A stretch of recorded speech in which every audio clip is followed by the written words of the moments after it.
Why sack him? Well, just a snapshot of some views. This story getting a lot of attention, a lot of discussion. Let's talk about it for the next few minutes. I'm joined from New York by Domenique Camacho Moran, who represents employers in discrimination lawsuits, and here in the studio by Lucy Beresford, a psychotherapist and agony aunt. Thanks both of you for being here on the programme. Domenique, to you first of all, were McDonald's right to fire him in this case, do you think? Certainly what we want to look at is the policy in the United States and in most states is that it is lawful to have a policy that prohibits such a relationship.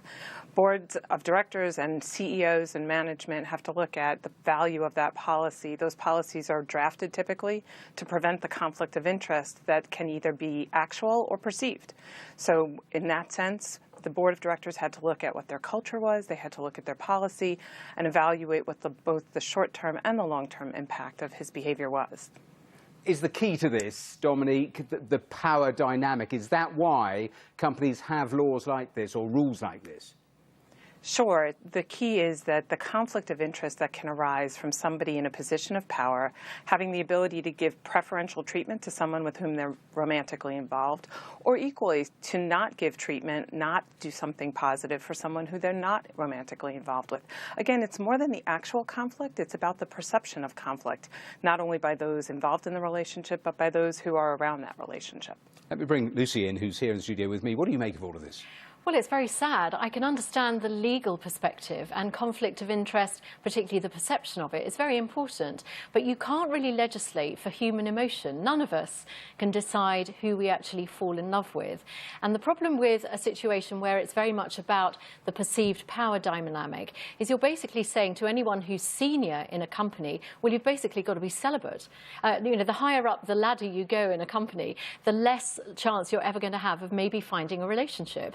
And so many people find their intended, their loved one, their future life partner at work. We spend so much of our waking time at work. It's not surprising that so many of us do find that. You're absolutely right. But then, given everything we've seen in recent years with the Me Too movement, with abuses of power, we've seen it in business, we've seen it in the film world, we've seen it in politics. Isn't that the reason why there are rules like this? Hugely, and it's been that way for many decades, actually. And most people would agree that it does set a tone, and it argues that you ought to be able to sort of conduct yourself professionally.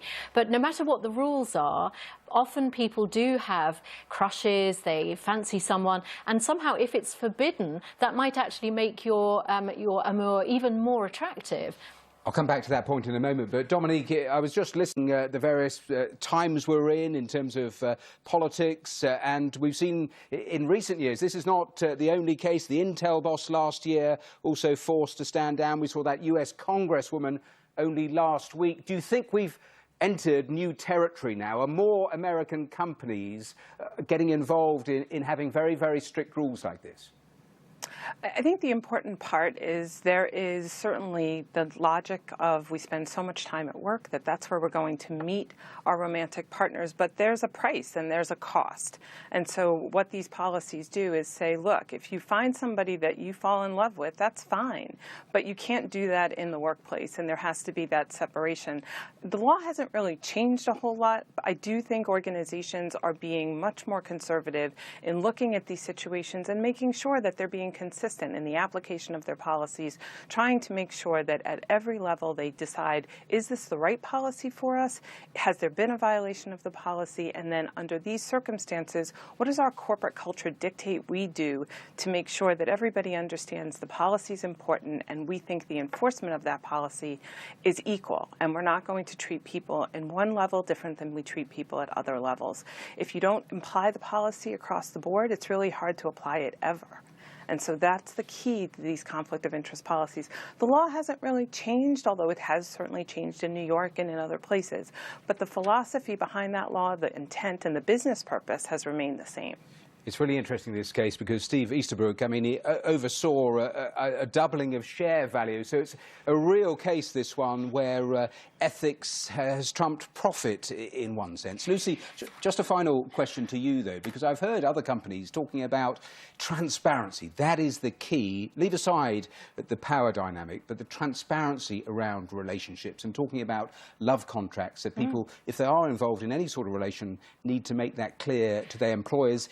Is that I've known forward? situations where people have gone to HR and said, look, we have developed a relationship. This is what's happening. We want to be completely transparent about it. But there is a reason why people believe that you shouldn't dip your pen in company ink. That's what they say. And the reason for that is that it is just too complicated to keep your heart out of certain work situations. So in an ideal world, we would all be very clinical and we would say we wouldn't do it. But your heart never listens.